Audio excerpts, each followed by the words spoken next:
بلکہ اگر آپ کوئی بھی لغت اٹھا کر دیکھیں عربی زبان کی تو ظلم کے معنی لکھے ہیں وضع الشیء فی غیر محلہ، کہ کسی بھی چیز کو بے جگہ استعمال کرنا، یہ ہے ظلم۔ کسی چیز کو بے جگہ استعمال کرنا، جس جگہ کے لیے وہ چیز وضع نہیں ہوئی، جس کام کے لیے اس کو بنایا نہیں گیا،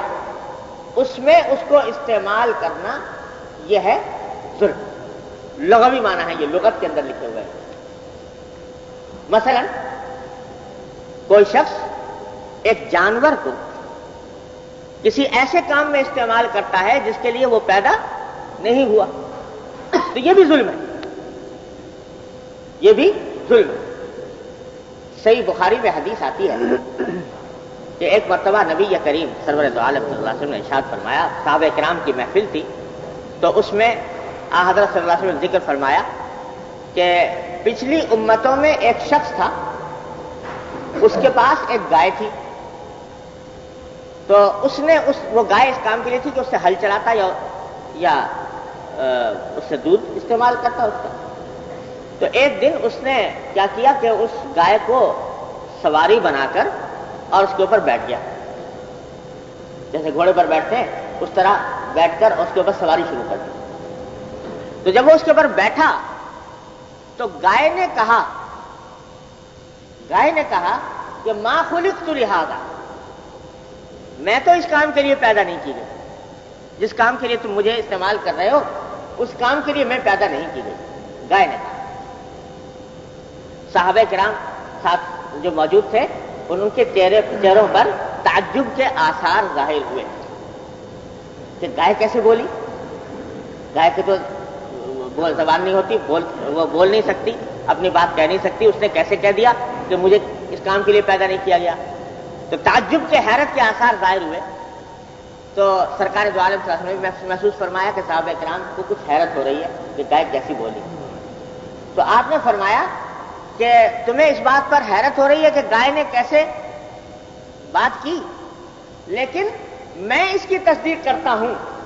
اور ابو بکر و عمر اس کی تصدیق کرتے ہیں۔ ابو بکر و عمر رضی اللہ تعالیٰ عنہما اس مجلس میں موجود نہیں تھے، صحابہ کرام اور سارے تھے، لیکن حضرت ابو بکر حضرت عمر موجود نہیں تھے۔ فرمایا کہ میں اس پر ایمان لاتا ہوں، میں اس کی تصدیق کرتا ہوں اور ابو بکر اور عمر اس کی تصدیق کرتے ہیں۔ اس سے آپ اندازہ لگائیے سرکار دو عالم صلی اللہ علیہ وسلم کو حضرت ابو بکر حضرت عمر پر کتنا اعتماد تھا کہ اور لوگوں کو تو حیرت ہو رہی ہے لیکن ابو بکر اور عمر اگر سنیں گے تو وہ حیرت نہیں کریں گے۔ جب میری زبان سے سن لیا کہ ایک مخبر صادق نے خبر دی ہے کہ ایسا ہوا،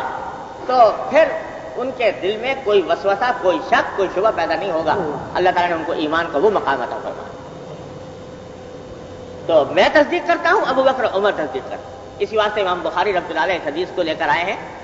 حضرت ابو بکر و عمر کے مناقب میں، کہ یہ حضرت ابو بکر و عمر کی بڑی عظیم الشان فضیلت ہے کہ مجلس کے اندر وہ موجود نہیں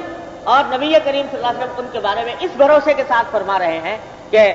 وہ تصدیق کرتے ہیں، یعنی اگر وہ سنیں گے تو ان کو حیرت نہیں ہوگی، اس واسطے کہ رسول اللہ صلی اللہ علیہ وسلم ان کی شان تو یہ تھی اللہ کہ جس وقت نبی کریم صلی اللہ علیہ وسلم معراج پر تشریف لے گئے تو حضرت صدیق اکبر کو پتہ نہیں تھا کہ آپ معراج پہ تشریف لے گئے۔ آپ معراج سے واپس بھی تشریف لے آئے اور کچھ کافروں تک بات پہنچ گئی کہ حضور اقدس صلی اللہ علیہ وسلم رات کے وقت میں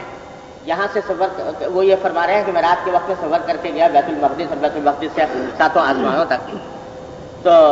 لوگوں نے مذاق اڑانا شروع کر دیا حسب معمول کہ دیکھو کیا ایسی فضول باتیں کر رہے ہیں معاذ اللہ کہ رات کے بھر میں اتنا بڑا سفر طے ہو گیا اور صبح تک آسمانوں تک بھی چلے گئے۔ تو ان میں سے ایک کافر کی ملاقات ہو گئی صدیق اکبر۔ صدیق اکبر کو ابھی تک پتا نہیں تھا کہ حضور صلی اللہ علیہ وسلم معراج کو تشریف لے گئے تھے۔ اس کافر نے کہا کہ میاں تمہارے جس کے اوپر تم ایمان لائے ہو پتہ بھی ہے کیا کیا باتیں کر رہے ہیں؟ کہا کیا بات کر رہے ہیں؟ کہا کہ وہ یہ کہہ رہے ہیں کہ آج رات میں چند لمحوں کے اندر وہ یہاں سے اٹھ کے بیت المقدس تک چلے گئے اور سارا سفر چند لمحوں کے اندر طے کر لیا۔ ایسی خلاف عقل سے خارج باتیں وہ تمہارے جس کو تم نے پیغمبر بنایا ہوا ہے وہ ایسی باتیں عقل کے خلاف کرتے ہیں۔ تو اب بھی تم ان کے اوپر ان کے پیچھے لگے ہوئے ہو؟ صدیق اکبر نے چھوٹتے ہی کہا کہ کیا واقعی انہوں نے کہا ہے کہ رات کے چند لمحوں میں وہ انہوں نے اتنا صبر کیا؟ کہ ہاں، انہوں نے کہا، خود مجھ سے بتلایا. کہا اگر انہوں نے کہا ہے تو میں ایمان لاتا ہوں اس کو، اس واسطے کہ یہ چند لمحوں کے اندر بیت المقدس میں چلا جانا یہ تو کوئی بات نہیں، میں اس سے بڑی بات پر ایمان لا چکا، اور وہ یہ کہ وہاں سے فرشتے آتے ہیں ان کے پاس، ساتوں آسمانوں سے فرشتے ان کے پاس آتے ہیں اللہ تبارک و تعالیٰ کا پیغام لے کر. جب میں اس پر ایمان لے آیا تو یہ بیت المقدس تک جانا اور چلا آنا یہ تو اس سے بہت معمولی بات، اس لیے میں اس پر ایمان لاتا. یہ تھا ایمان کہ اگر کہا ہے تو غلط ہو ہی نہیں سکتا. تو نبی کریم صلی اللہ علیہ وسلم کو اس واسطے اعتماد تھا، فرمایا کہ اگر تمہیں حیرت ہو رہی ہو تو ہو رہی ہو، ابو بکر عمر اگر موجود ہوتے تو وہ حیرت نہ کرتے، ان کو وہ بھی، میں بھی ایمان لاتا ہوں، وہ بھی ایمان لاتا. تو واقعہ تو یہ بیان فرمایا کہ گائے کے اوپر سواری شروع کر دی تو گائے نے کہا کہ میں اس کام کے لیے پیدا نہیں کی. اشارہ اس بات کی طرف فرمایا کہ یہ بھی ظلم ہے، ظلم کا ایک حصہ ہے کہ کسی چیز کو اس کے جس کام کے لیے اس کو پیدا کیا گیا، جو اس کا مقصد تخلیق ہے، اس سے ہٹا کر اس کو استعمال کرنا یہ بھی ظلم ہے. تو ظلم کے لفظی معنی لغت میں ہے کسی بھی چیز کو بے جگہ رکھنا یا بے جگہ استعمال کرنا.